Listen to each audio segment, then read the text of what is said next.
business. Okay, you ready? Yep. 3, 2,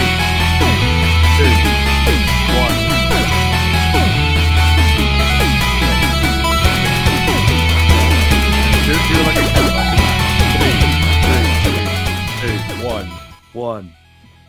Welcome back, everyone, to another episode of the Resurrected Winners You podcast. If this is your first time listening, think of us as your friendly neighbourhood video game book club coming together to discuss a specific game each and every episode, dismantling the game to discuss its ins and outs in the hope that we can have a bit of fun and bring to you an interesting take on a game that you've either played before, played alongside us in anticipation of the episode, or even as an opportunity to hear a bit more about a game that you might have been curious about, but for whatever reason it's never quite made it from your pile of shame into your completed pile.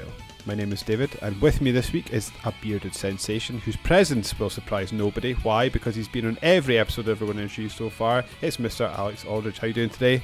Alex.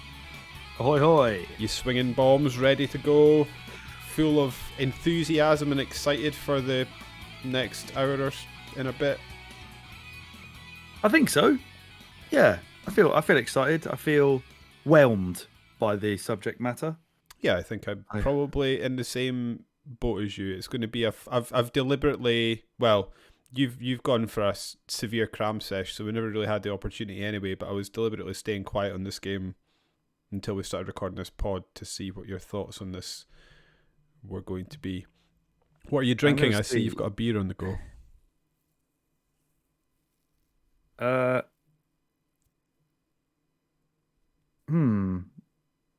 No, I was just trying to see if whelmed is a word in terms of underwhelmed, but must be whelmed, because you can be overwhelmed and underwhelmed.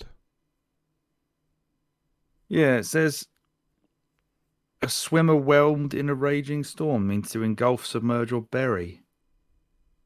Well, why is it underwhelmed and overwhelmed if whelmed doesn't mean? What does any of it mean? Yeah, overwhelmed to me is like there's too much, because based on that, if it's like connected to a that wave, makes sense, if you're overwhelmed, then you're sort of riding the crest of a wave. Yeah, which that's makes sense, point, actually, but never makes sense. That doesn't really fit in the context that I've come to understand the word. And underwhelmed, I guess, would be so far below the depths. Yeah, that you can't even see the top. Yeah. So, yeah, sorry, I totally derailed everything you were asking me there by trying to look at what the word whelmed You're means. drinking something. What are you drinking? This is another Brewdog hazy pale ale. Nice good and choice. easy. Good choice. I suppose it's good for a session beer, but I'm not having a session because it's Tuesday.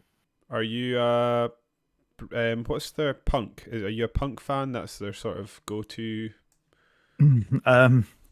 Yeah, punk IPA, yes, and punk in general. As I was, I went to NoFX's final ever UK tour Sunday. Fantastic! I bet that was amazing.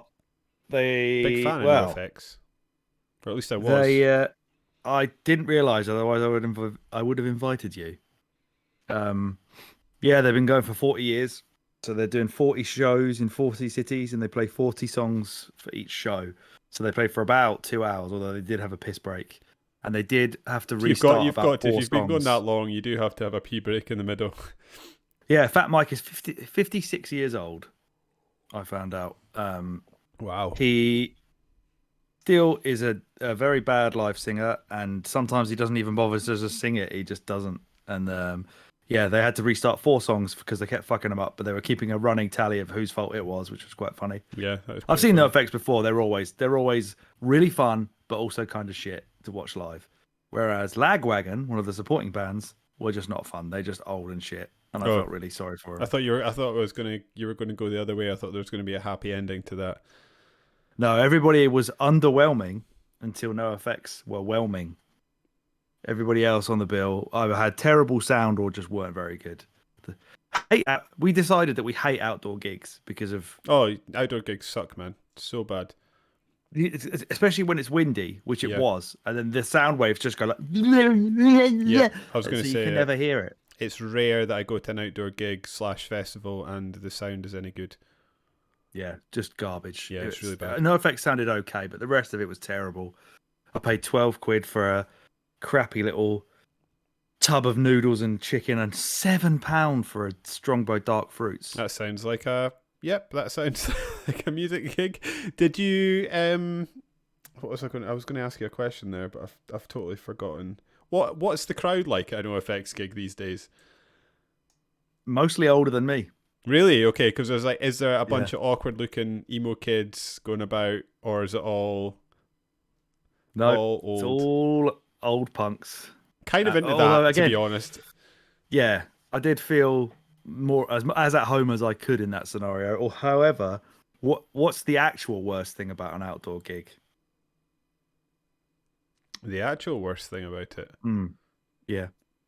Don't know. I was going to say leaving, trying to get home in the traffic, but that was actually okay. That was okay.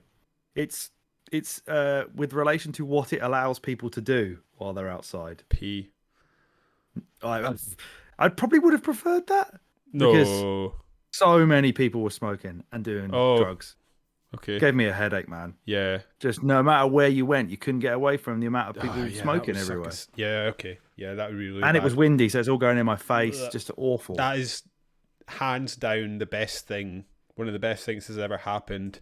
So it would be just around about the time that we turned 18, they banned smoking from pubs and clubs. Was it really that long ago? Well, I've got memories of coming home from nights out and waking up in the morning, my clothes stinking of smoke. So I was maybe 19, 20 when they banned it. It wasn't long that I was drinking before they got rid of it. And what a delight. What a delight. The worst thing you've now got to do, other than if you're an outdoor gig, of course, is to walk through the cloud smoke. But it's now not a smoke. It's not like smoky smoke. It's now vape cloud. So it's kind of like thick. I don't know. It's almost thicker in a way. It's disgusting in a totally different way. Yeah. Yeah. And it's more obnoxious because now people do it on purpose in places that are public because they know that they're the ones they can get away with. Yeah. Like buses and things. It's the not guys. That I go on buses, but I'm entertained by the. I'm sure I'm going to offend someone, but I don't like vaping, so eat it. The people that are mad into vaping and they've obviously got like their own custom rig, and then they inhale it, and then they just get engulfed. It's like someone set off a smoke potion or something, and it's just like you can't see it. You can't see head for just vape cloud. It's just unbelievable. Mad, isn't it? Yeah, it's funny they're like vape shops and stuff. Like who's desire it to run a vape shop? It's all vape shops and pound cash for gold and pound shops in Aberdeen Union Street these days. What an economy! What an economy! Speaking of economy, though, later on in the day, having already been gouged for everything that I own to just have some fucking noodles and buy Chris. What did I buy Chris in the end? Oh, McDonald's on the way back. But I said to him after about 10.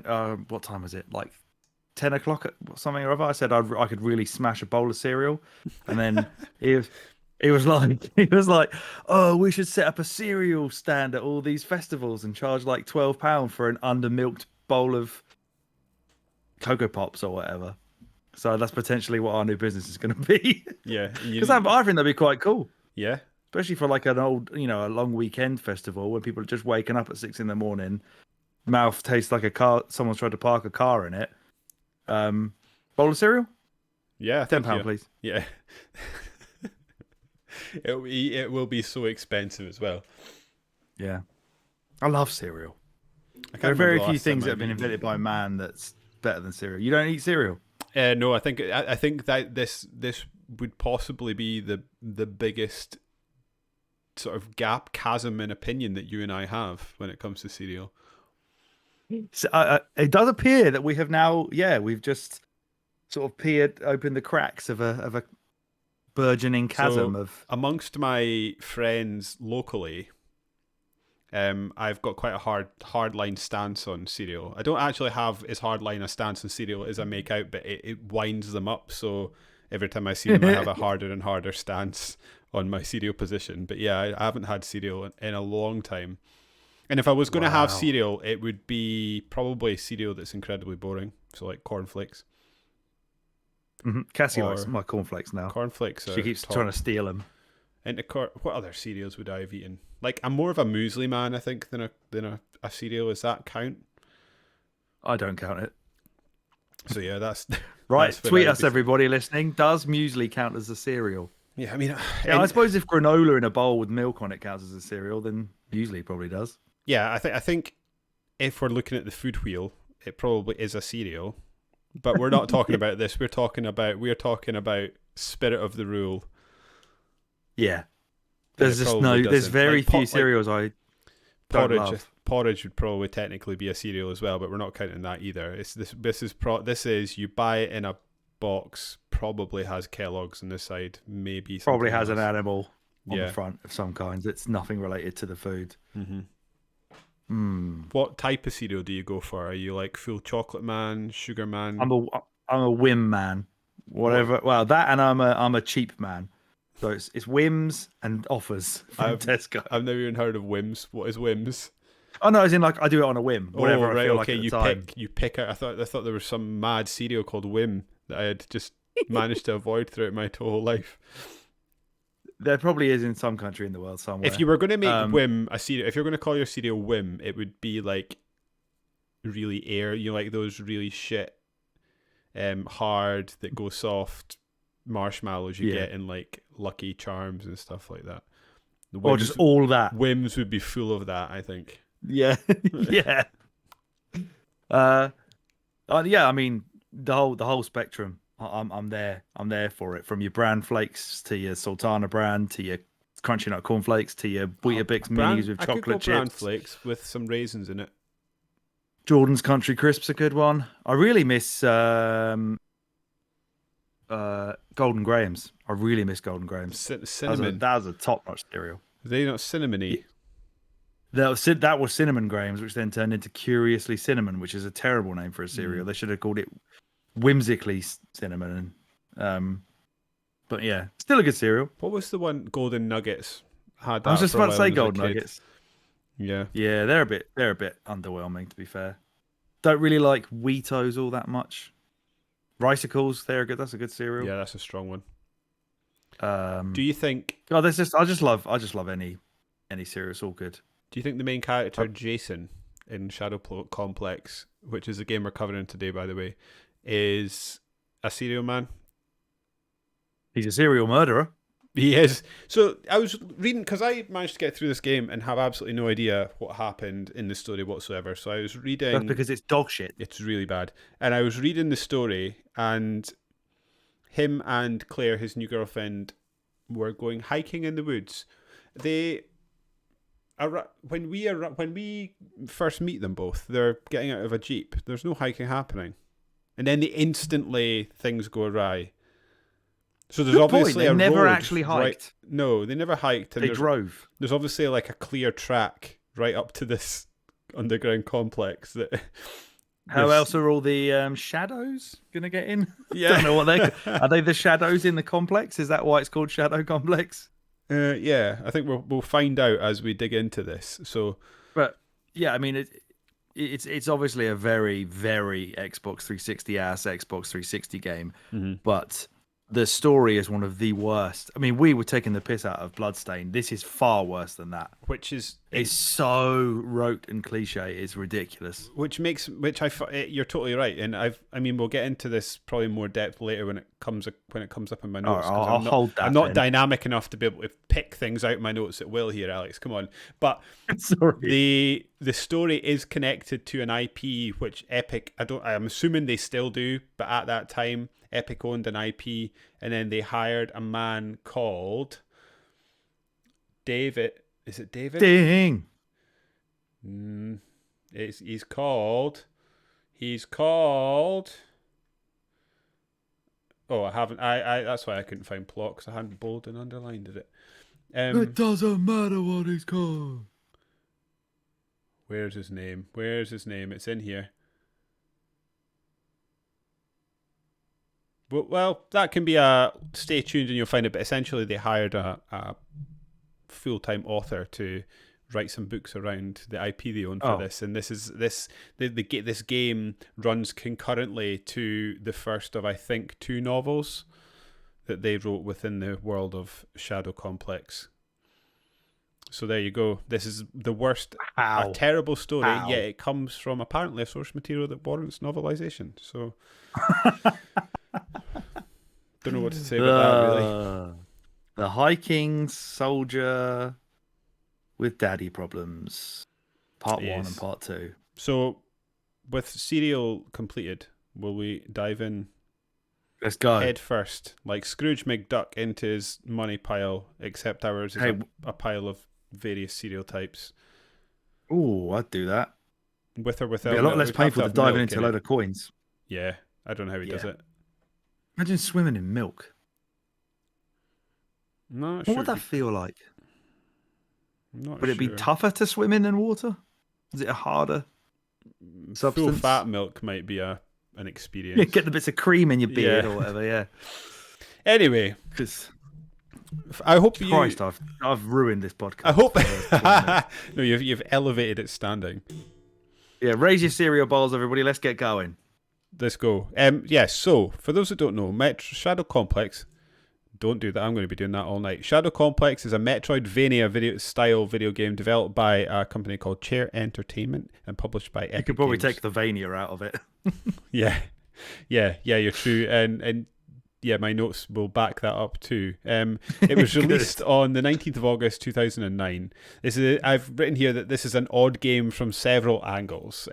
Firstly, and I think, Alex, you pointed this out in a previous podcast. I cannot remember if it was a Gears of War podcast or a previous A Winner Is You podcast. This was published by Epic Games right in the middle of peak Gears of War, which is quite a left-of-field release, right? What period of Gears was this? So this was 2009. So that before 3? Before 3, is that right? So yeah, we were 2006 odd for the first one. First one. Mm-hmm. So like 7, 8. Yeah, I'd say between 2 and 3. I guess. Yeah. Because that was what this was sort of marketed heavily as. It's like, it's from the people who do Gears of War comes, which is really odd. A smaller arcade game. This must be one of the Summer of Arcade things too, right? It was, yeah. It was the most popular Summer of Arcade game of 2009 as well. Summer of Arcade was really cool. I just don't see that it works in a modern sort of gaming landscape where everything's digital. I mean, you could bring it back by giving it a focus on indies, perhaps. It would certainly have to change. It couldn't be what it was. Yeah, it was obviously to fill that void in that period of the year where games didn't generally tend to come out. Whether that's changed since then, I couldn't say that it necessarily has. No, I think traditionally the summer is a bit of a lull period, isn't it? But then you have latter day Mass Effect games started coming out January, February, March-ish, because they sort of realised that they could sort of miss out the Christmas bum fight and then just sort of have that start of the year to their own and let their IPs breathe, which makes it even more confusing as to our previous conversation as to why they sent out Titanfall 2 to die, and makes it even less sense considering they've got previous for exploring the calendar. But yeah, like in some, you got some great games on Summer of Arcade as well. Limbo is a Summer of Arcade game, obviously. Shadow Complex was, which is why I must have picked this up, because I went through a solid couple year period where I bought every Summer of Arcade game. Hydro Thunder was another one that was quite a well-made game. I'm blanking on others. Alien Hominid, was that a Summer of Arcade? Or was that just... feels like it was, yeah. That was another cool and one. Even Castle Crashers. Castle Crashers is another one, yeah. That's a game I've played a bit of, but never sort of made it through. Never even tried it. Yeah. Plenty games. Yeah, it was a really, as you said, it was great, but it was just sensible marketing. It was just giving smaller games chance to breathe away from all the big releases. It was filling the lull and the gap in gaming releases in the summer months with games that are shorter, so that you're not, having to worry about being inside while it's sunny. And they were cheaper, which means that you're not having to spend your money on massive games in the middle of the year when perhaps you were saving for the Christmas release schedule. Sure. So everything about it was spot on. And I'm surprised they don't really have a focus. I mean, I think this year, what have we got? We've got Final Fantasy 16 coming out. Street Fighter 6 is about to come out. So the summer's pretty heavy, really, this year. We spoke very briefly about that game that's come out or coming out. People have started. What's it called? System Shock. People have started playing it on Twitch now, so it's imminent.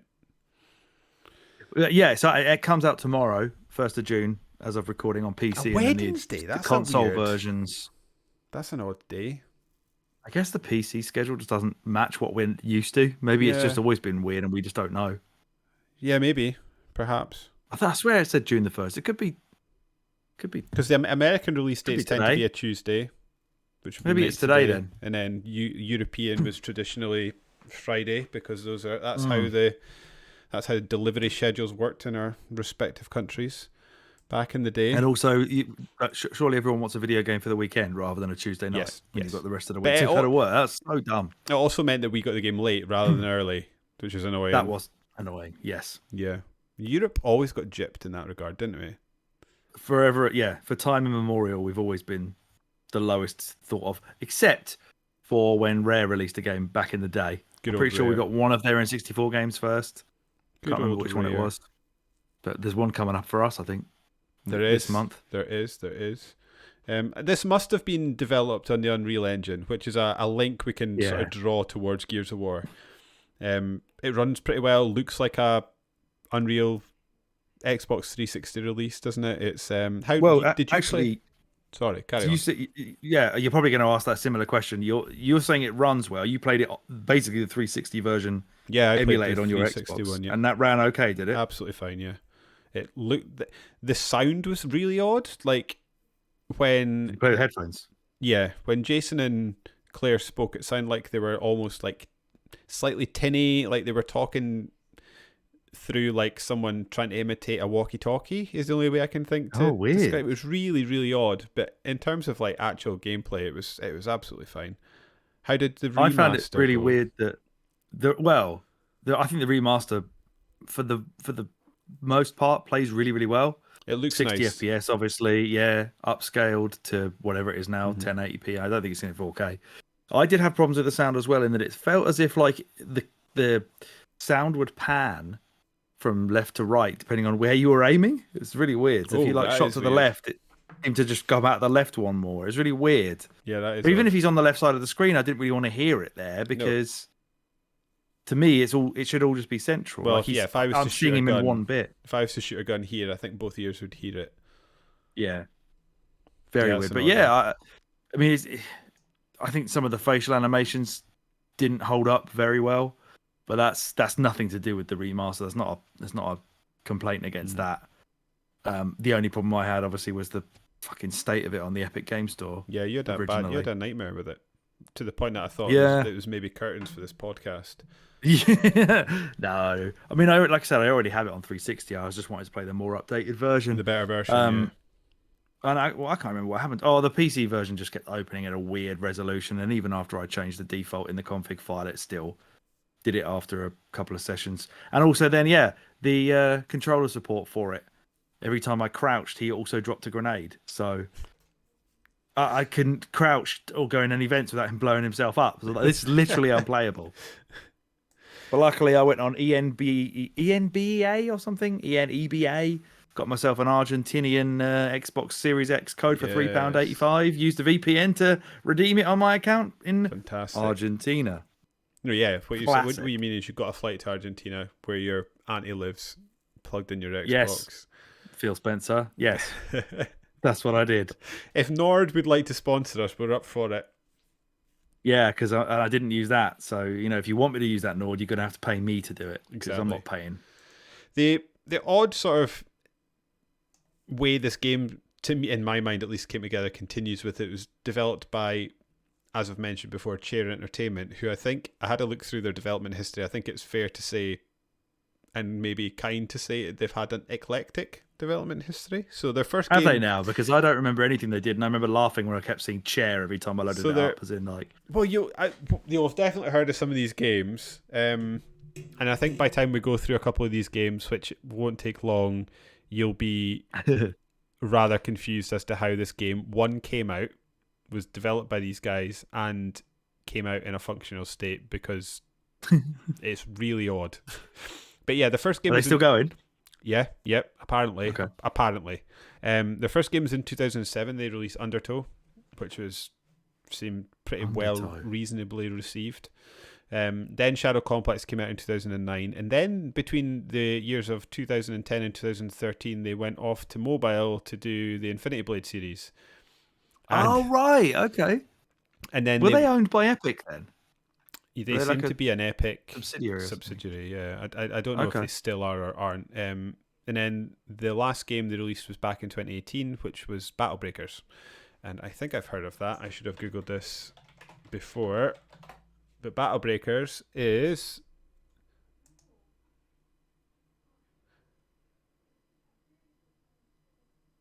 I'm sure it's a live service game that basically tried to compete with Overwatch and had its lunch eaten. So, but then... I'm seeing Battle Breakers Android. So they would have released the mobile version, which makes more sense, because I think Battle Breakers... Well, I didn't think it was there. Epic Games, though. Yeah. And then... That's terrible. Wikipedia also tells me they're currently working on another mobile game called Spy Jinx, but the release date for this is TBA. I've never heard of it. I don't know if you have. So I gave it a Google this morning, and it appears to be a turn-based mobile arena combat game that has a gameplay trailer for 2020 and not much else. So who knows what that game's doing? This must be their greatest achievement. I mean, I know Infinity Blade was actually quite well thought of as well. Probably Infinity Blade made them a lot of money, which is probably why they've managed to go fail or release a failed Battle Breakers game in 2018 and then do nothing. It made Epic a lot of money, I would have thought. Yeah, you would. Oh, I don't know how. Well, maybe that's why Epic keep them around, I suppose. Keep employing them. But yeah, it's a really odd company. A game that doesn't seem to fit in any way with the sort of ethos or the direction or even the skills of the company and those that probably worked in the company. But which I guess proves that it's seems like a labor of love. Certainly it's made by people with an extreme fondness for a specific video game. That's for sure. Yeah, absolutely. And I think I'll probably repeat myself later in my notes, but because this sold so well for them, or did pretty well for them, sold like 500,000 copies or something like that. But for the budget, and I think it took 18 months to make, I think it was fairly profitable and well received. They started doing a prototype for a sequel at the same time as they started doing something else, which again we'll get to. I've forgotten, but they ended up going with Infinity Blade because they timed that in release with the iPhone 4 at the time, and they thought that having a game that they were looking to make up, essentially like sold as a graphical powerhouse for phones. Obviously thought that they could make more money, and they probably did. They spawned 3 games, and it was a fairly well thought of series. I remember playing it on my way home from uni on the train. So yeah, I played it. Yeah, for sure. Had a great time with it. Anyway, Alex, we've done a little bit, but I thought this is probably a good chance to bring you in before I start talking about the plot. Do you want to give us your sort of overarching thoughts and feelings in the game? You said you were whelmed by it, but I think you generally liked it, had fun with it. I don't want to speak for you. I think it's lovely, snappy 5 or so hours of really sort of focused, concise Metroid gameplay. Very, very similar to how those things play in terms of like almost everything was very similar. Like it seemed borrowed in terms of like the types of weapons that you get, the way that they're colored for certain colored doors, the way that it moved and felt seems like it probably influenced some of the sort of 2.5D Metroid games that came out years later. I found the only thing that was probably slightly disappointing looking back at it is maybe the gunplay is not as tight as I remembered and can be quite fiddly when they start to try and introduce a 3D plane of having to shoot guys in the background. I found that a real struggle to actually get him to look sort of away from the camera rather than left or right. When you're introducing that depth of field, I found it really difficult to actually shoot people in the distance. I And found the that auto aim I found a if you bit were fiddly right, too. I found often if you were right up on them, he didn't like that, and you would want to move away a bit, and then the auto sort of shot would kick in a bit. I think I've written a couple. He also likes shooting boxes as well. Like He if there's does. boxes around enemies, he would probably like aim at the box instead for a little bit. It's also like really it had some quite funny glitches that I saw as well. Like when he would his body would completely warp if you try and move him too quickly. Maybe that the 3D modeling wasn't quite up to snuff in terms of like trying to get you to allow you to switch back and forward really, really quickly from left to right and having to basically rotate him 180 degrees at very quick speeds. It seemed to get caught up on itself that you wouldn't get with like a traditional 2D sprite. This was like this 3D model seemed to struggle with that as well. But it was quite funny to see him. Yeah, I don't know. I was going to say I encountered a few similar bugs as well, but nothing was particularly game breaking. I think the worst bug any of us, and I assume it was a bug that any of us encountered, was when you lost control of the blue line and then you essentially didn't know where you were going for a while. No, that was me. That was you. Did you figure out what happened? Yeah, so right after you get the most powerful gun in the game, you're supposed to go right, and I think I turned around and went left, and then went so far in a different direction that I forgot that I had to go back. So basically, the next room after you get that gun is where you go see Claire getting hauled away, and then the blue line shows up. But I went left, buggered myself, went all the way around the left-hand side of the map, realizing there's no way to go right other than the way that I just was a room away from. So then when I went all the way back to that room where I got the gun, the next room to the right was the progression of the story, and the blue line came back. So and is that when you have to fight those two sort of mech suit lads at the same time? Was that bit? Yeah, hardest part of the game, hands down. Yeah, I think I've mentioned it a few times in my notes, but the thing I came away from this in terms of like an overall feeling is that to me, I don't know, feel free to tell me I'm speaking shit, but like I felt that this was almost like baby's first MAYtroidvania game. Totally. It was really, really simple in a way that sort of allowed me to, like, I feel like if I played this years ago, it would have sort of given me a leg up and a sort of, don't know, as acted as maybe a gateway drug into the more complicated versions of the game and things that I've struggled with the genre in the last year or so that we've been poking about in here, that maybe this would have helped sort of let me in, because like it tells you where to go and there's not a huge variety in stuff that you've got to do. You've got to like pick up the stuff that you've got to pick up. It's really clear where you have to use it, and there's not a huge amount of it. So yeah, that's kind of where I came away from it. I think it's a mostly solid game that is a pretty good time for the 5 or so hours that it takes to play. There's nothing really that lives long, particularly in the memory, but that doesn't mean that I didn't have a good time with it. It's just a totally competent game. Yeah, it is. And I think if you look at the state of Metroid specifically in 2009, the last actual game you had was Metroid Prime 3, 2007 on the Wii. The last sort of 2D one that you had was 2004. So you're 5 years without a traditional Metroid game. And then the next year, Metroid Other M, everybody seems to hate that. So if you're talking about the critical reception that it got at the time, the way we look at it now is obviously a way, which is, you're absolutely right. It seems quite basic. It's like, say, it's like 4 or 5 hours to beat it. So it's really not like the epic that Bloodstained was, where we're talking, 20 hours or so. Or even Symphony of the Night, really. Or even Super Metroid. It's very much felt like a developer who just really liked those games, wanted to play some more, and no one else was making them. So I thought, yeah, we'll just do one ourselves. And it's their first go at it. They obviously had like the kernel of the idea of how they wanted to fit things together. A lot of basis on verticality. Yeah. In terms of like how you can jump up seems to be the way that they blocked off a lot of the game. But do you think nothing wrong with it? No, I think it got a lot of praise because there was an empty. That's what I was about to ask. Genre, do you think part of its success and good, like positive reception, was because it hit a fairly hungry Yeah. user base. I mean, I think we're well established at this point that the Metroidvania series is, I mean, it's a growing and pretty big niche, but it's still a niche within the games industry. That's why Yeah. Nintendo don't churn out Metroid games left and right, because they don't sell as well as a Zelda or a Mario Kart or a Mario.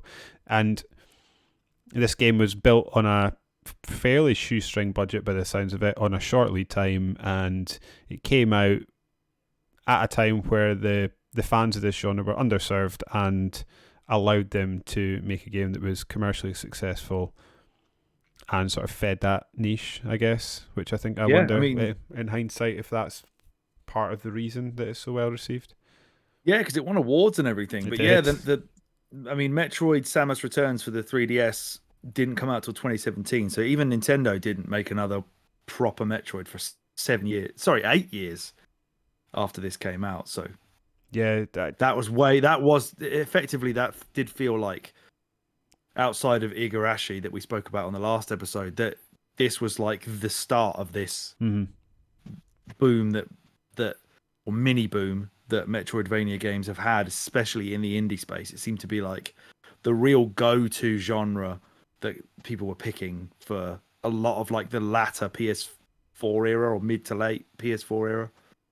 Yeah, now we just need people to get sick of Nintendo not doing anything and go off and make F-Zero X first. Yeah, because that's the one that they keep ignoring, right? Although I seen I got sent a tweet by a friend that there's a director that made District 9, that movie. He's been teasing a Neil Blomkamp. Yeah, he's been teasing a Wipeout movie. I'm not sure what to make of that. That's a really got to be better than the Gran Turismo movie, oh right? my god! Well, that's the one that jumped to mind. I was like, really? These are the IP we're going for now. Following The Last of Us, you're going Gran Turismo and Wipeout. It's an interesting. What is Wipeout just going to be like? I don't know. I don't know any of the lore, but all my sort of. Is there any? Oh, the bet there is. My draw for Wipeout, my sort of memory for Wipeout is that they marketed it in nightclubs in the 90s. They did. Because that's PlayStation were going edgy back in those days. They were. It had a rocking dance soundtrack, so that was where it went. Alex, it's time. Let's just get the plot out of the way. Let's just do this. Fucking Christ. So, this is something I never realised about the game, mainly because this is what I was being nice, obviously, when I wrote this, but mainly because, at least to me, the plot felt quite, dare I say, uninspired. I think that's selling it a little short there. But apparently, during an E3 interview, Epic said that the game is set in the literary universe created by Orson Scott Card. That's the name I couldn't remember. I don't know who he is, but anyway, he's an author. And it running parallel to his novel called Empire, and this would fit neatly into the beginning of the second book in the series, which is called Hidden Empire. So if you want to go and find out about the lore of Shadow Complex, go and find Orson Scott Card's Empire, and then you can read Hidden Empire afterwards. Anyway, Jason, the main protagonist, is voiced by industry veteran Nolan North, who we all know from pretty much every game ever made, such as Nathan Drake and Uncharted, Desmond in Assassin's Creed, the Penguin from the Batman Arkham games, and of course he plays David in The Last of Us. As Penguin in the Batman Arkham games, the one time he actually acted. Yeah, the one time he did anything other than his normal Nolan North voice. Yep. Anyways, Jason, a bloody good job he did too, actually. He did a very good job, as he and his new girlfriend Claire, who is voiced by a lady called Eliza Jane Schneider, who we'll have heard of in games like Prey, Kingdom Hearts, Assassin's Creed Valhalla. Anyway, they go backpacking into the mountains. I don't know if you're driving a Jeep into the woods counts as backpacking, but we'll let that slide for the moment. Once there, they stumble across some caverns that they decide to explore, at which point Claire is seemingly kidnapped by a group of armed soldiers and taken inside an underground complex that Jason and Claire find as they sort of go deeper into the... Well, Jason does. Claire's too busy getting dragged inside. As the game progresses, it becomes apparent that this underground army that they find are preparing to launch a false flag operation and attack the United States to cause a civil war in an effort to take charge and return America to former glories. But they want to be seen as the good guys. Don't forget that. They part. do, yeah. That was probably my favorite bit. The whole plot when you're sneaking through that vent and you hear them in their canteen with no noises, no like clinking of cutlery, just two guys in a canteen. Not all about guns and might. We want them to think we're the good guys. Oh, now I sympathise with you, sir. Please continue. Following this, the game's event unfolds as Jason explores the base, gaining abilities along the way to help him stop events unfolding as planned, culminating in the destruction of the base and the death of the army's leader, Commander Lucius, nice and subtle there, and the rescuing of Claire. At the end of the game, it's revealed that... Yeah, but she kind of rescues herself, right? Yeah, so... She shoots Lucius. Mm. At the end of the game, it's revealed that Claire is a government agent working to stop the terrorists and had used Jason, which this is where it gets mad, Jason as a pawn in her game to bring them down. So this is, the weird bit about this, I'm assuming you do remember this, is the flashbacks you started to get while you're playing this game, where his dad's hilarious. He's like, oh, you've trained for this all your life. And he's like, no, I was a kid and you've just put me through this like murder school because his dad I can't kill a man, Dad. Yeah. And then later on, he's like, "You proud of me, Dad?" Like, oh, God, it was so weird. Absolutely. I really hope he got his end away because. Well, she thought he had what eyes. an extreme level of effort he had to put in there. That's more than any man I've ever known has had to put in, unless of course he already had, and in which case she's kind of like a James Bond kind of slutty spy, where she puts out in terms, she sleeps with you, then you do the killing. I think yeah. She's like, yeah, because imagine if he was just like, I don't want to go hiking. Yeah. Or he sprained his ankle. Like, I can't. The physio says I've got to rest it for a week. She's like, yeah, but we have to go hiking in case there's a war. Why would there be a war? I don't know. Let's just go to the woods. Fucking ridiculous. Yeah. Every bit about it was just like so amateurish. It was so funny. His quips were terrible. Yeah. The bit where I'd completely forgotten the whole part of like, it's okay. He's trained to be a soldier. That's why he's so good at taking fire with no armor on. Just running around, getting shot at by helicopters and not dying immediately or pissing his pants and going home. He's trained for this, boys. Yes. As I've already mentioned, if anyone's interested in this story, you can read the novel Empire, folks. That's got to be a ride. If it's anything on the quality of this, I'm going to go and check after this and see if it's on Audible. I don't want to read it, but I'll listen to it. If it's on there, I might check. I might listen to it and check back in a future episode. Read by Nolan North. I hope. Oh, read by Nolan North would be great. Yeah. So in the novel Empire, the president is assassinated, and that is just as the Civil War is about to start. So I don't know. I wonder if the game's mentioned in any way that just some renegade hill-walker just explodes an entire base. I also absolutely love when you confront the bad guy at the end, and he's like, "Oh, we've already killed the vice president. Why are you fucking around, you idiot?" Is that? But the Empire was the prequel to the game, right? It runs concurrently. So as this book's going on, Jason is running amok in the Shadow Complex with Claire having been injected with some sort of stop your legs working serum. Oh yeah, but don't worry. She'll just offer for you to put behind some cabinets. Yeah. Stash me over behind those cabinets for 4 hours. Well, you go kill some people. I'll wait. Ridiculous. Oh, everything about the story is awful. That's weird though, because if the guy's bragging that they've killed the vice president, and surely you're not going to do that after the president, because then he wouldn't be the vice president. He'd be the president anyway. So you've got to take the vice president out, then the president. I don't know. Maybe that's how I do it. Yeah, you've got to go hierarchical. Bottom to top. Yeah, you've got to move up the ladder with your assassinations. But you've got to earn the right to go for the president. Yeah, he's like the final boss. You've got to kill Bowser Jr. before you can kill Bowser. But I wonder. So maybe the book doesn't sound as concurrent as I would have thought, unless I'm just reading too much into what should not be read into ever by anyone. Did you ever link up what was going on at the start? At the start of the game where you're some completely different character, and then unattached events take place, and then Wait, is that where the vice president dies? maybe that's where the vice president dies. Was he standing under that helicopter you shoot down? Oh, maybe. It's like, hey, Do you know? hey, Do you know what help! would make the story even better? Is if you were the vice president in that suit. Yeah, that is the game Metal Wolf Chaos, isn't it? By FromSoft, where you're Is the it? president in a mech. Yeah, Oh yeah. So it is. I forgot all about that game. we're Oh, going to so play good. that one day for this. Yeah, we're gonna have to. We're gonna have to. Apparently, that maybe this is the ending that we should have done, Alex. There's a non-canonical ending where midway through the game, Jason can just return to his car and drive away. Yeah, there we go. That's what I was saying a minute ago. Just like stuff Well, I'm this. going to play I'm the whole off. thing again and do it that way. Yeah. Yeah. What am I doing?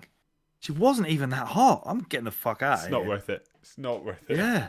I wonder if she was nagging me all the time. Maybe it's not. I wonder if it's his Jeep. Yeah. Or no one bothers to disable the Jeep at any point. Let's not pick holes. It's an epic story. It's a story. It is. Of epic It's one proportions. hole. It's a hole. You can't pick holes in what is already one massive You hole. cannot pick holes in a hole. That is No. fact, ladies and gentlemen. Put that on a t-shirt. That's why you come to a winner's you for knowledge bombs, just like that. My next question was going to be to ask you about your thoughts of the story, but I feel like we've largely covered it. It's absolute nonsense, but kind of funny. Yeah. Yeah. No, they wrote it on a napkin on a lunch break Yeah, and went, okay, so chick brings him hiking. He stumbles across secret base of evil guys trying to start a war. Turns out she's a spy and she made him be there. Also, he's a soldier, kinda. the child soldier. It's like an uninitiated Master Got- Chief. Maybe it's like one of them, subconscious ones, where they have to say their trigger word, and then He just goes full mental. Yeah, maybe she said it in the Jeep on the way there. starts windmilling. I love how she's like, she conveniently leaves the hiking gear for him, and then all of a sudden he's like an amazing climber. Now he's got a backpack. Absolute brute. Yeah, just. Oh yeah, you've got my hiking gear. I thought I saw you scaling a fucking waterfall. Yeah, well, if I hadn't found the bag, What a game. Anyway, the Yeah. bit that's actually fun about this game is gameplay. So let's move on to that now. Big time. So this game, as we've already discussed, it's presented in 2.5D. Apparently the game is built and rendered in 3D, but the player can only move in 2 dimensions. I think part of this is obviously it's probably easier, right? I remember there being discussion about games around about this area. Maybe it was actually the Bloodstained games that started this, which is obviously about 10 years later. But there was a chat about how the sort of expertise about making 2D sprites was leaving the industry, and actually it's easier now to hire people that do 3D rendered models and just make the game 2D, because that's just very interesting. the industry's gone. And actually, I'm assuming that there's been a bit of a renaissance in 2D sprites because they're everywhere now. But at the time, people were only knew how to work in 3D, which is possibly why this game looks and plays how it does. But that's just a guess.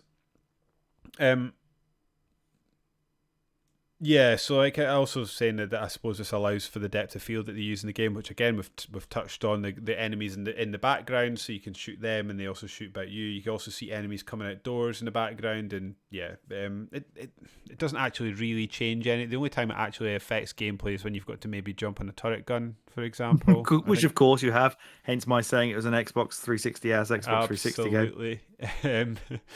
The player uses the right control stick to aim Jason's weapons as the player progresses through the game. The player is rewarded with experience points as well as new tools and items to help the player traverse the world and discover new areas. Did you ever figure out what you were doing to get XP?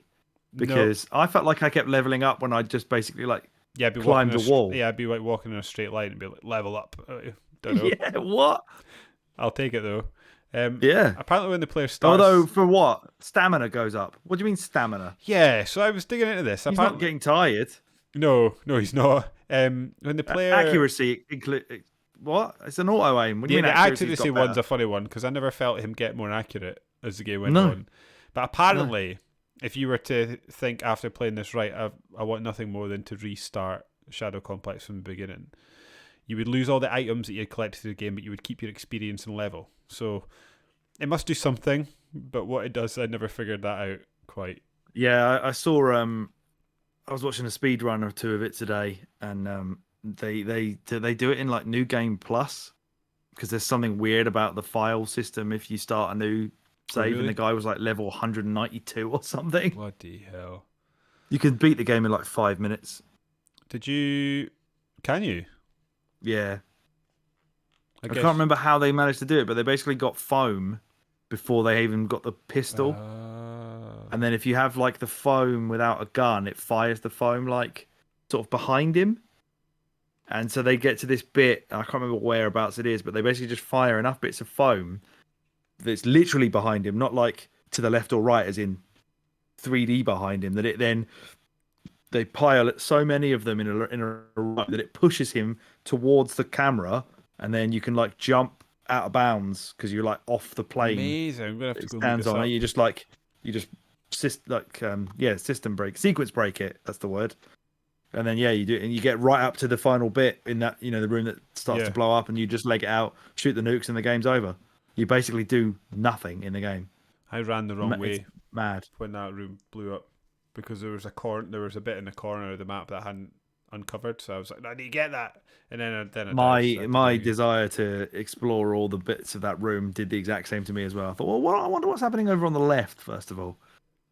Partly because I didn't understand the boss fight, to be honest. There's so much mad shit going on. I didn't realize what I was even supposed to be doing.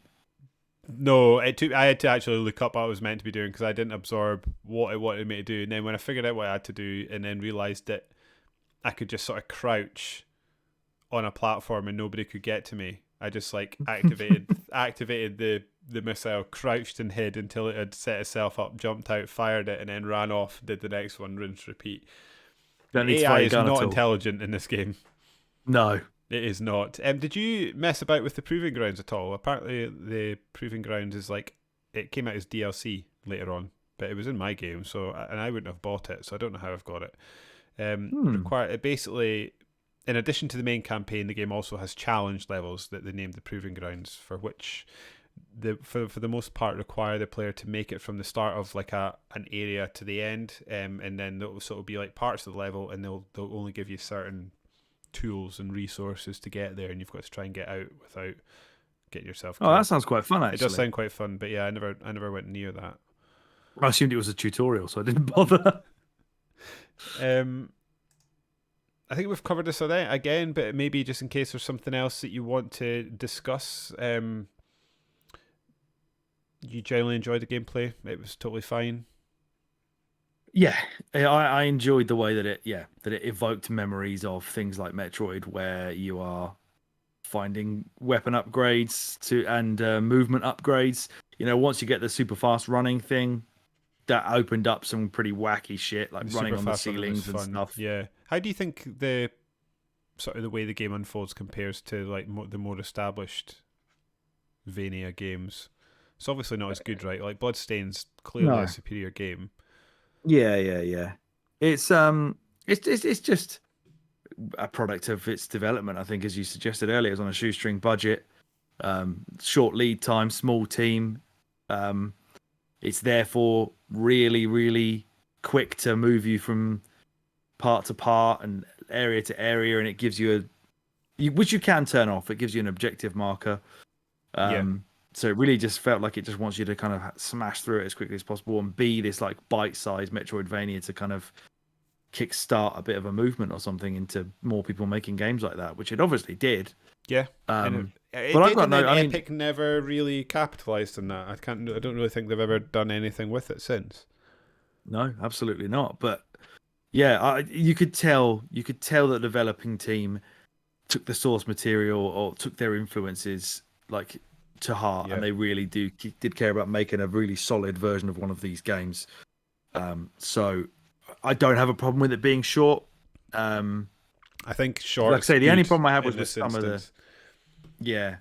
I think the only problem I had was just some of the shooting felt a bit finicky and difficult to actually get the auto aim to look at who I wanted, which again you can turn off. So perhaps I could be better if I didn't have that, and perhaps it'd be better if I used a keyboard and mouse on the PC. I don't know.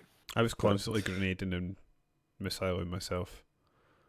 Like Oh yeah. injuring myself all the time, yeah.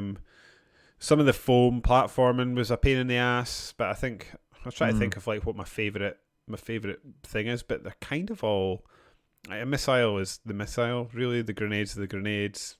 The final gun you get is quite fun to use. It's sort of a that just melts people. Yeah. But most of the bosses, you could just spam grenades at them for a bit, and some of them were ridiculously easy. Yeah, they really were quite easy. One of like the big sort of Metal Geary style robot things, I remember I ended up being able to stand on its head and it couldn't get me off, so I was just shooting grenades downwards and it didn't hit me once. I was just kind of stood on it. I think I took a video of it for you. I'll send it to you. The only sort of, I don't know if it was a boss, but like sort of the hyper powered enemy that I would encounter that gave me any, it never really, I was going to say gave me problems. It never gave me problems. It just kept catching me. There was one of the bigger mechs that would squirt foam out its ass that would freeze you in place. I constantly got caught by that bloody thing. Constantly. I was just trying to get an extra shot off, and but I don't know. The bosses were what they were. They're nothing really special. No. A lot of the time, I brute forced them. No, I brute forced. I think most of them just didn't really hide too much. I just spammed grenades and missiles at them quicker than they could at me. I think a lot of what I've read, people do seem to think that this game is a tad easy, which I think it's impossible to disagree with that. Yeah. It's not that much of a challenge. Are you ultimately in favour or pro or anti, the blue line, the introduction of the blue line? Having had it not show up at one point in the game and then getting lost for an hour, I'm a fan of it. I'm trying to think what did Bloodstain do? It had a place to go, right? But it didn't tell you how to get there. It would have a dot on the screen. Is that right? I'm trying to remember, and I couldn't like this morning. I can't remember if it does or it doesn't. I'm not sure that it does. Sort of leaves it up to you. I actually thought that the way that and this is, I think, one of the strongest things in favor for this game is that the explorative parts where you're going to be going off the beaten track and getting upgrades, or like the little upgrades to your armor or your grenades or your missiles. I felt like the blue line funneled you through areas where you could just sneak off for a few minutes. Yeah. To go like a couple of rooms away and back. I felt like it did that really, really well. Yeah, you're right. The backtracking never really felt like massively chore-like. I mean, I didn't get everything, so if I probably wanted to, then maybe it would have been. Mm-hmm. But I felt like if you actually follow the blue line and you just sort of take a quick look at the map either side of the blue line for a couple of squares, you're going to have question marks on there. I thought the map actually was very strong, other than I don't know why sometimes if I'd found something that was like blocked off by red or purple, it didn't then mark my map that's what was blocking that way. Yeah, I noticed that. And I'd end up going back to the same bit and being like, oh, well, this is fucking red again. Why does it just look like it's a door? But the question mark thing and then changing the question mark into a dot once you've got the item in that area was a really nice touch. Yeah, I'm into quality of life stuff like that. If I found it once, just let me know it's there and I can come back and get it when I'm ready. Yeah, I'm a big fan of that. But you're right, the map sort of marking of the doors was quite inconsistent at times. It seemed to be obsessed with green and never really wanted to show me anything. I mean, it would show me red doors, but anything like in the environment that, like a vent or something that had red or purple, it would just never show it on the map, which is a shame. Again, that could be something you could turn off, like have it as a toggle, but it would be. I don't know if there would be anybody out there who would logically think it's a good idea to not show you something on your map that you've already seen, or give you a way to mark at least your map. If you've seen something the other side of the entire game world that has to be unlocked by a certain item, just remind me, because my sense of direction is pretty bad. I'm getting old. Like, I don't want to be the complete opposite side of the map and be like, oh, I should do some backtracking and then have to look at basically a blank canvas and try and remember which square out of the 400 has the purple thing in it. Just show me. It's not going to make your game too easy. It doesn't make the game too easy. It's just a quality of life improvement. I mean, like, to me, like, the day. I mean, for me personally, obviously, there's still kids, but exist in the world. But like the days are gone where I've got entire summers that I can just sit and play a game for an entire day. Like my time is, I feel it's a constant struggle in my life to feel like I'm being productive in my time. So to have me milling about constantly in a world that was quite simple and didn't really warrant exploration and discovery, like another game we're playing just now, Zelda, for example. Like, just let me know where it is, and let me go to it and get it, and then let's move on. I started actually trying to collect different bits and pieces, so I started going back looking for collectibles and stuff, but it's so finicky to move around. There's like certain like funnels that the map has that you've basically 100%. one way through, and sometimes you'd think you were next to something, but then you try and like eyeball a path to it, and you're like, I've got to go all the way around. And I was like, nah, I cannot be bothered. So then I just went and finished the game after that. But I got more fun out of it.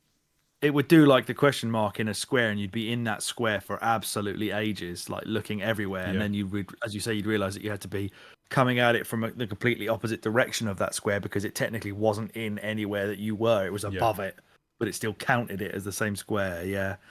That's and as you say, the actual like reward for exploration didn't feel valid. Like the item you get, fine, but what's actually going to happen when you're backtracking is, as happens with a lot of these games, you're just going to get respawning enemies that you've already killed like 30 times already.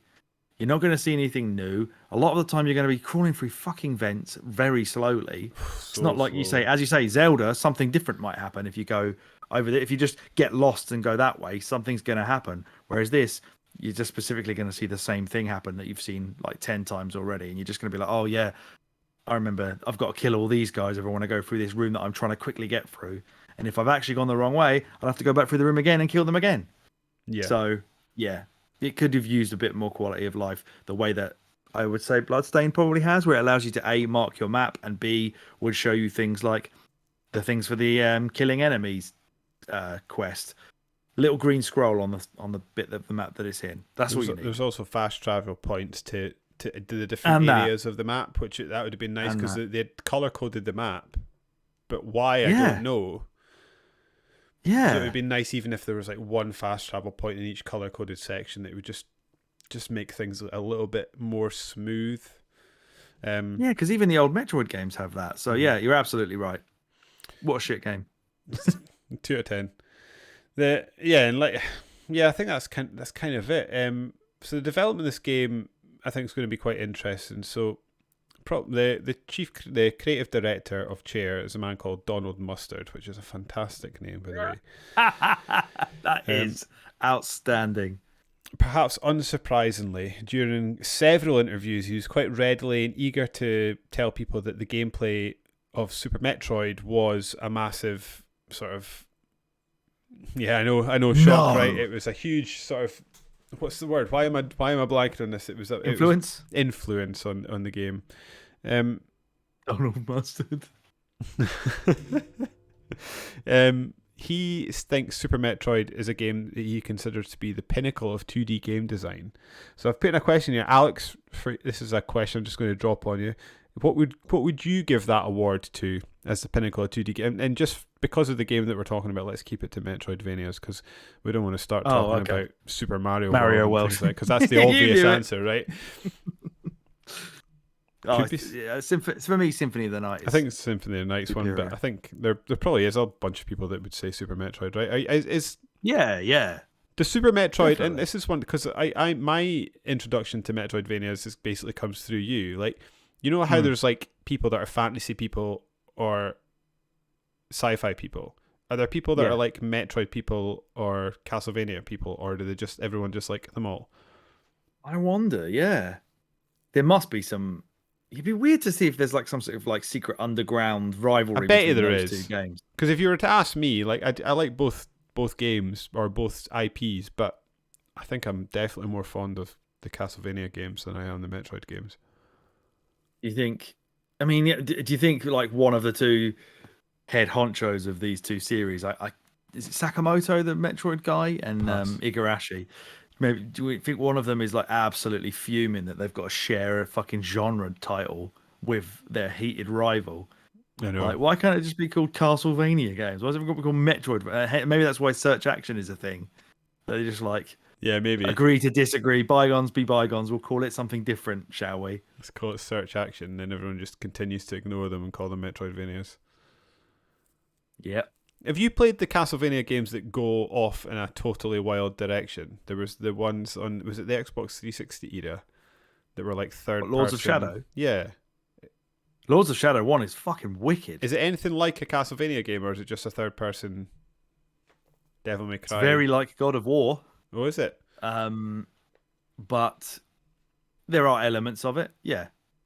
There's elements of getting a weapon that then allows you to backtrack and unlock something really? different, Okay. as far as I can remember. But there's a lot of, sort of emphasis on combat and sort of set pieces. Some incredibly like massive Titan like bosses, like Shadow of the Colossus style stuff in that game. It's a really underrated game, I think. I'd love to. I'd love to dabble with those ones. Maybe I will one day. Hopefully. There's so many games that I want to have done next that May. Maybe. Yeah. Oh, I just said maybe. That's awful. Anyway, Nice. to hit home the angle that like Donald Mustard was shooting for, apparently the developers spent the first month of development playing Metroid games so that they knew the language of the concepts that they would emulate. I guess that's pretty... I don't know how standard that is in the games industry, but yeah, sit down and play this type of game that we're trying to make one of is probably a good idea. I mean, it's unashamed in its, focus, but hey, fine. You made one of those. You learned the language. Do you think they were successful in that regard? Definitely. Yeah. It's just more. I'm going to keep saying it, but it's just more simple version of one of those. But it does feel like one of those. Apparently, the developers drew out the levels, i.e., the world map, so to speak, on graph paper, and then they would sit and run the levels on this graph paper to make sure that the players were unlocking things in the correct order and at the right time.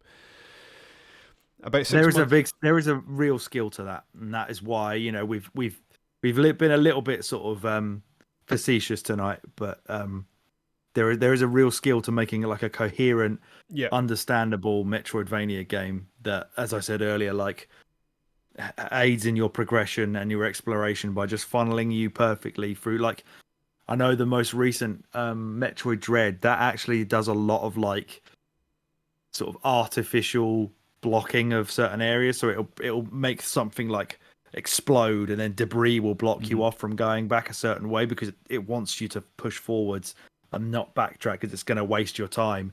So to avoid that, they did a lot of like smoke and mirrors in that game to push you in the direction they want you to go. This game doesn't do that, but it doesn't necessarily need to, because I felt like the flow was mostly really straightforward and understandable. You're right. Because getting lost in these games is a ball ache and it's not fun. No. Nobody likes that. You're right, and I actually didn't recognise it at the time, but it's maybe one of these things that if it's done right, you shouldn't recognise it. It's one of these things you should just sort of play and enjoy, but you're right. Like, you need to be guiding the player without them feeling like they're being led.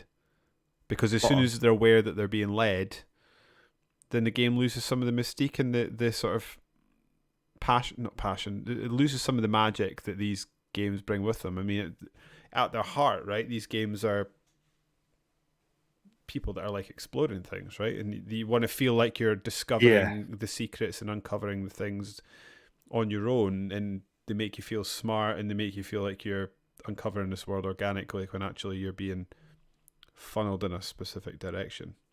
Yeah, I know some people did complain about that in Dread, that it potentially did look a bit too obvious when they were trying to put a wall in front of you going back again and getting lost in your exploration. But for me, those kind of quality of life things, if you can embed it within what appears to be a gameplay facet or something happening story related, that's perfect, because I'll get the hint from that. I won't get the hint if I go fucking spend an hour going through the same rooms again all the way to the opposite side of the map and realise I shouldn't be here and actually I should have gone all the way a different way.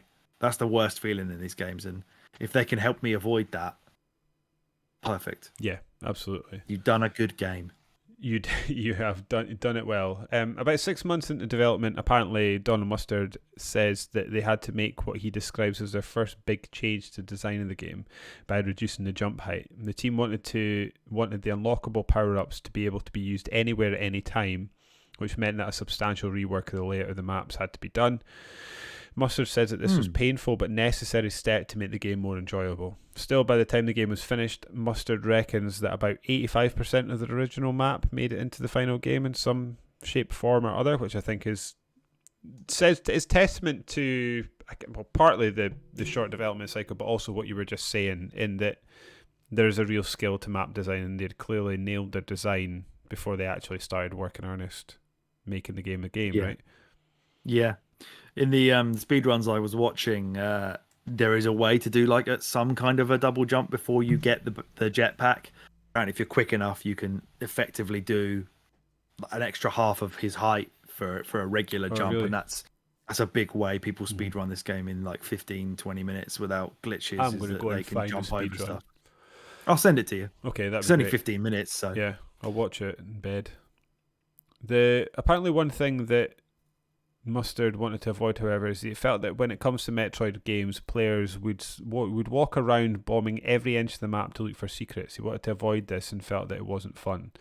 Would you agree with Agreed. that? Yeah. Totally agreed, yeah. So they introduced the torch into the game, which allowed players to see what aspects of the maps could and couldn't be interacted with, and then obviously you could see what could be interacted with and also whether you had the items to interact with that at that particular point in the game.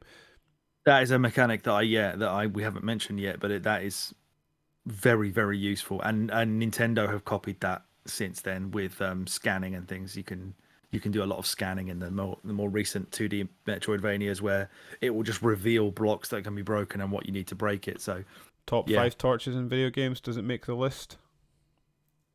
I mean, the obvious one, Luigi's Mansion, is the top torch in video games. Has to be. Yeah, Alan Wake's got he has got a very strong torch, but he has got a very battery-hungry torch as well. They make the torch part of the combat in Alan Wake. That is a strong... They do. Then there's the Just Doom... to get an Energizer fucking partnership. Yeah. Then there's the Doom torch that they had to rework. That maybe doesn't make the list because it was so brutally hard. It probably is in the top 5 torches. Yeah, could make it. I mean, it doesn't really do anything, but the Halo torch and Halo Combat Evolved when you're going through the dark areas is quite good. Yeah, Leon's torch in Resi 2 remake's pretty good. Oh yeah, that's a good one. Any more torches? Again, tweet us anybody who has a torch. Your best torch. There must be multiple torches in Resident Evil. Is that a... Yeah. Oh, there's the torch in Silent Hill 2 as well. Oh yeah. You know the game torch. Chibi Robo? Yeah. Know that game? Yeah. I bet he turns into a torch. Yeah. Anyway, where did I get to? Yeah, he wanted to avoid this. He felt that it wasn't fun, and he wanted to make sure that, like I said, players were focusing on the correct aspects of the map. Because the map layout was nailed down and largely finalised earlier on, much of the game's 18-month development cycle was spent on tightening the controls, which is funny because you've mentioned the controls specifically, as they felt that this would make or break the experience. I mean, that's true. Controls in these games are important, and they will make or break the experience. 100%. The developers also wanted to make a nod towards Gears of War, so there's a couple areas of the game that it's one of these things that I never did, but in hindsight I probably should have, where they wanted to have like a cover high wall that you were supposed to hide behind and pop out and shoot I never did that. I just stood out in the open lobbing grenades non-stop, but yeah, maybe I should have done that. I stood behind the walls and didn't realise I was behind them and just kept shooting the walls. I thought he would somehow shoot over the top of them, like, organically if I started to pull the trigger, but no, he just shoots the sandbags or whatever. But that's their nod to their employers there, isn't it? Like, There you go, there's your Gears bit. We've got some turrets and some chest-high walls. It could also be something that they just put into the game and thought, right, well, how do we mention Gears of War in this interview? Because we've got to say that we're linked to this somehow, because that'll help us sell units. Because the game was like a small team owned by Epic, which was at that time owned by Microsoft, or they were a subsidiary, or they were like Bungie, where they just are an independent in-house developer. Yeah, like a second party or something. Yeah, I guess. But essentially, because of that relationship, they had access to Microsoft's in-house playtesting team who playtested the game.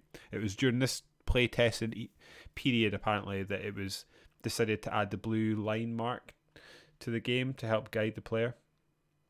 Okay. I've got here, so this was one thing that, and this is a note that I made to highlight, so I don't know if I've mentioned this already, but this was the thing that interested me probably the most about this game. I was going to ask you, Alex, what your thoughts are. We've done this. This is where I mentioned the baby's first Metroid come from. It's guided in a way that other games that we've played for this podcast are not. Certainly not the Metroid games. They're not guided in any way, I felt. Mustard felt that adding this blue line was both a benefit and a drawback to the game.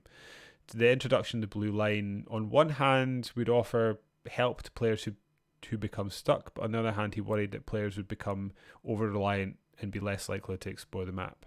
They tried to counter this they had the blue... To counter this, they had the blue line and would try and encourage the player to deviate from it at certain points of the game, which I think you touched on, Alex, as well already in the game, to work around the obstacle or go hunting for a specific power that they would have access to. So yeah, I think that probably does lend credence to what you were saying before, and that they were sort of laying these little breadcrumbs out to try and entice you away from using and relying on the blue mark, which again, I think we've discussed this, but I did do that. I would sort of go down a rabbit hole for a minute. So I would go near like an area I could go to, and I would go off and look for that power up, and then I would have a look at the map, and if there was a few around, I would go off looking for it, and then return to the blue line, which I think, again, quality of life, and actually probably did work, which again, I think it's jumping out to me actually wasn't when I was doing these notes, but is now that we're discussing them, is just how solid the game was designed from top to bottom. Yeah. It's just like everything that they've done is clearly thought about, which again in hindsight is something that you need to do when you're doing a Metroidvania, but again, if you're noticing it, it's probably been done badly. But it's you and I will always go on about it on these shows, where if there's a very obvious like story path, you and I are going to go the opposite way and try and figure out what the side bit is. There might be a collectible around that corner. Exactly. You go the opposite way all the time. So that's what I think, you're touching on there by saying, if you saw like a couple of question marks, a little ways from the path you're supposed to follow, you're going to head over there and check it out. And that's the best thing about it, because I don't want to have to backtrack miles away from my objective. And in the other games, I'm going to lose where that objective is because there's no marker to show where I have to go back to. So yes, you could do that, and you're not going to have like no way to figure out where you were supposed to be going when you want to go back to the actual main path. But as you're following the blue line, and then you're just sort of dotting away, but always in the vicinity of where you're actually supposed to be, that's an excellent way to do it. Yeah, it really is. Apparently during development, Mustard was keen to keep the minimalistic story approach to the game. That shock, I know. He did that. He felt that this is what Metroid did, and that this was the ideal way to do it. He criticises Metroid Fusion as an example of a story that is too prevalent within one of these games. And then I said, Alex, have you played this game, and do you agree?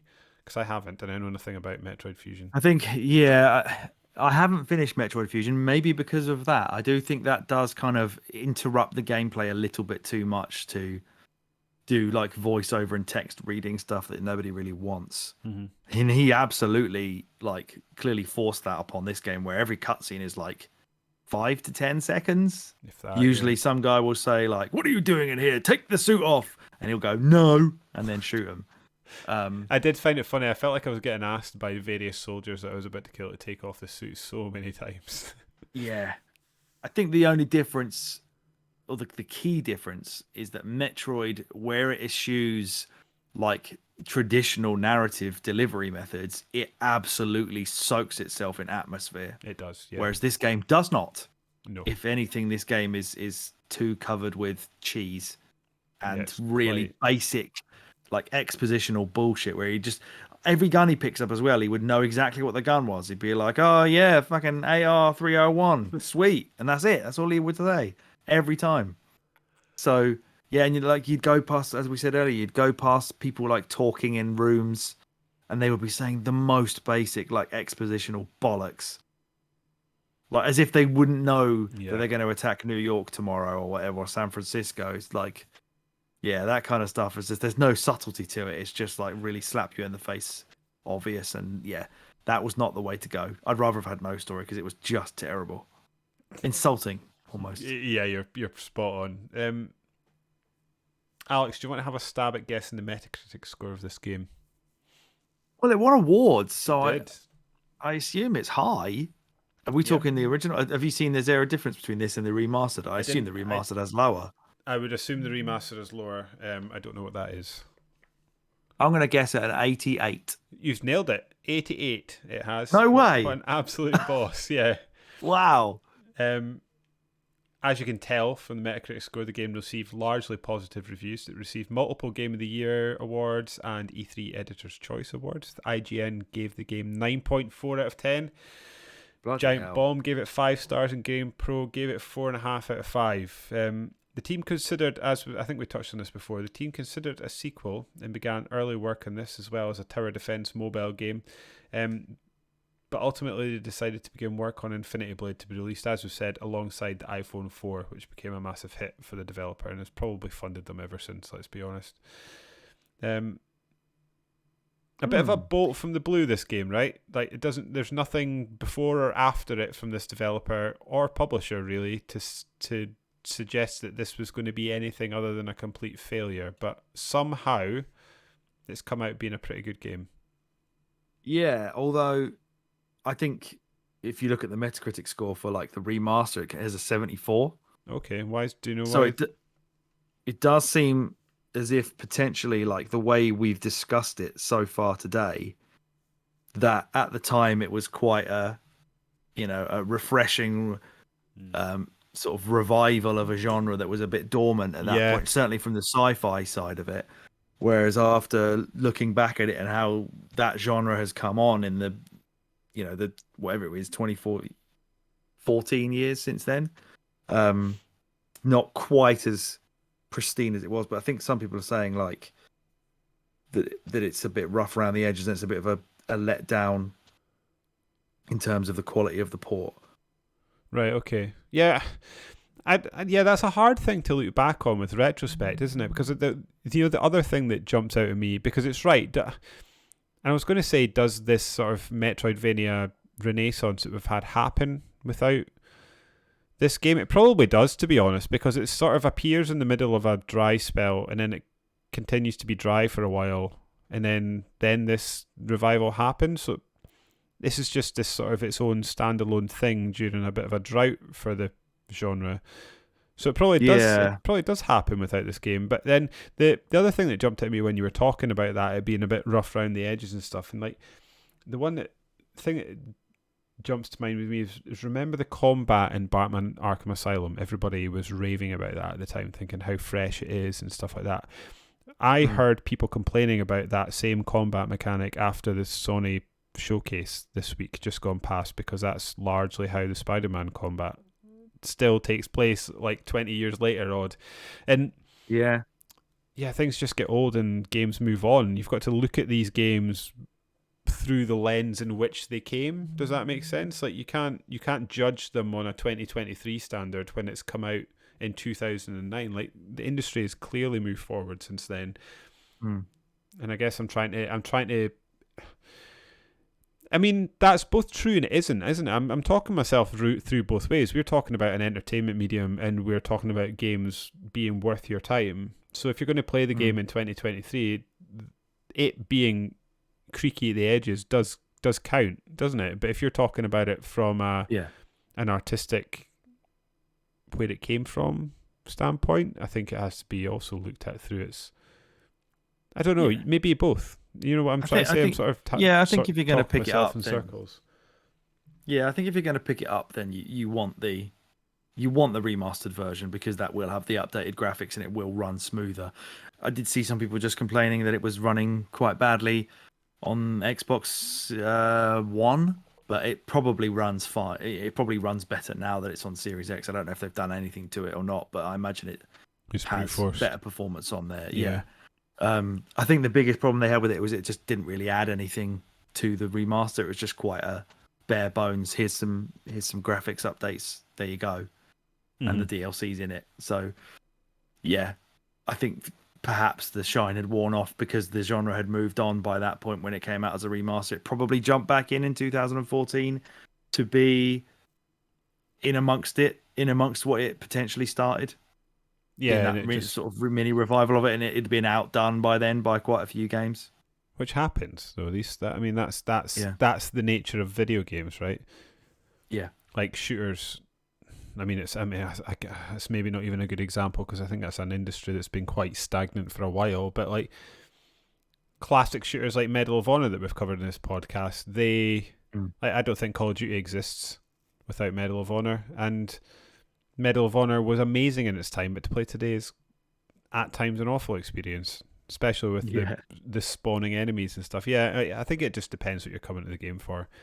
If you're looking yeah. for a great old time, you have to be aware that it's an old game and it's got some shortfalls, but at the same time, I don't think there's anything wrong with appreciating where it's come from. Yeah, I'm going to No, have to think and on that. like a remaster several years later, I think the PS4 version got an 80. That's not that massive of a drop off. No, and an Um, 8 out of 10, I mean, like, feels okay for this. Like, it's 7, 8, yeah, I think. Like, yeah. it's a good game. It's not going to blow your socks off, but you're going to have a good time with it, probably, if you're into this type of It's game. it's not going to blow your socks off anymore. It No. it probably did, and I remember it really really loving it when it came out in 2009 because, as we said, it's a product of a barren landscape in that genre, and it Hmm. made waves because it had no competition. But now it's been some. I mean, people listening to this, looking at the title of the show being MAYtroidvania, are going to be like, "Why the fuck didn't you play Hollow Knight or something?" But Yeah. um, Do you know the big one we're going to get soon is that Skyrim and Oblivion et al. Felt quite groundbreaking at the time, and the Breath of the Wild, I remember watching an interview and they explicitly said that they drew a lot of inspiration from games like that, and they sort of clearly have moved that aspect of the genre forward, and now we're about to get a Star Citizen. I'd be interested to see, does that move the genre on again, or does it continue to do what Skyrim's always done on a bigger scale? I guess you that's mean going to be Starfield? Starfield, yeah. Yeah, Yeah, so like Skyrim to Breath of the Wild to Starfield. Does Starfield do what Skyrim's always done, or does it look at where the genre's gone or where these yeah. gameplay mechanics have gone via places like Breath of the Wild and even Minecraft, and try and move it on a little bit further? I guess that's going to be maybe the modern Shadow Complex that we've got on the horizon. Yeah, that is going to be the real test of whether they've still got that Bethesda innovation in their back pocket that they had with the sort of breakthrough of Western RPGs in a It's a first person real perspective. going to be a real fascinating year because actually now looking at the Bethesda catalogue, they have a real spotty history. They've got some real highs and some real lows as well. So yeah, it's jury's out, and I can't wait to see what this game's like. Just to see it. We just know so little. Yeah. It's such a closely guarded thing that it could be worrying in that sense, but yeah. Yeah. Oh, I can't wait because then there's even, is it Outer Wilds, or I always get this Outer Wilds that Outer Worlds the 2. Fallout New Vegas team went and did. Yeah. That is how you do a mod, to me anyway. I'm sure people have got, I mean, it does things slightly differently, but to me that's how you do a modern Fallout like, or a Skyrim like, or a game of that type. Yeah. And they've got a sequel for that coming out as well. Mm-hmm. To build on that format. And a friend of mine the other day said that apparently there's strong rumors all over the internet that there's going to be a Fallout New Vegas 2 is going to be the next in I've that been hearing that series. a little bit too. Yeah, Mm. need to get my finger out and play Fallout New Vegas properly. No, there's probably never been a better time considering it's at its best now on It is Series X. Mm-hmm. Maybe one day. Alex, have you had other thoughts, opinions, or feelings, or is it time to draw this to a conclusion? I think we can conclude it there. It's obviously the lesser of the two games that we've played. Yep. But it's still got some charm, and it's still like a very well made. It's not an early Metroidvania, but it's an early like modern one, if that makes sense. Yeah, I think that does make sense. as the catalyst for what we now think of as a Metroidvania, a modern Metroidvania game like Bloodstained, Shadow Complex is still a very good one, albeit one that was made to be snappy and almost like a risk that they wanted to take because they loved Metroid. It I'm feels really like that. fine with that. Yeah, it feels like a labour of love, and a labour of love that they've largely delivered on. Yeah. Which is nice. Sure is. It is. And on that nice, warm, fuzzy, fluffy note, brings us to the end of another episode of the Winner Is You podcast. If you like what you heard, and even if you didn't, why not give our numbers a bump by subscribing to our podcast on your podcast feed of choice? Or, if you prefer to imbibe your podcast in a visual format, you can head over to YouTube and search for our Winner Is You podcast, where you can subscribe to our YouTube channel. If our podcast isn't enough of your I guess we're basically bi-weekly at this point, dose of a Winner Is You chattery, you can also follow us on Twitter at Winner Is You Pod, and you can even send us an email to tell us how wrong we are about our gaming opinions, or preferably about your favourite tortures in video games, by writing to winnersyoupod@gmail.com. Alex and I also have Twitter at DavidSmiley1 and at SuperThrillix, where you'll find some gaming chat interspersed with sport, wrestling, and maybe the odd dog picture. Before I ask you if you've got any housekeeping, Alex, have you recovered from the news that Poch is now the Chelsea manager? No, I don't think I ever will. Unless he fails spectacularly, but then I don't really want to revel in his failings. But now I have to. It's in my DNA. That's so upsetting because he's the best manager you've had maybe in as long as I've known you, I think. Yeah, easily. And if he wins something with them, then that'll be what he's remembered for in this country, won't it? Yeah. Which is, if he goes and wins the league with Chelsea, such a kick. Not going to be remembered as the Spurs boss anymore. Yeah. Have you any housekeeping, Alex? I do not. My house is clean. It's clean, tidy. Time to turn off the lights. And on that bombshell, I've been David. He has been Alex, and we have been A Winner's You. And I'm out. Keep gaming.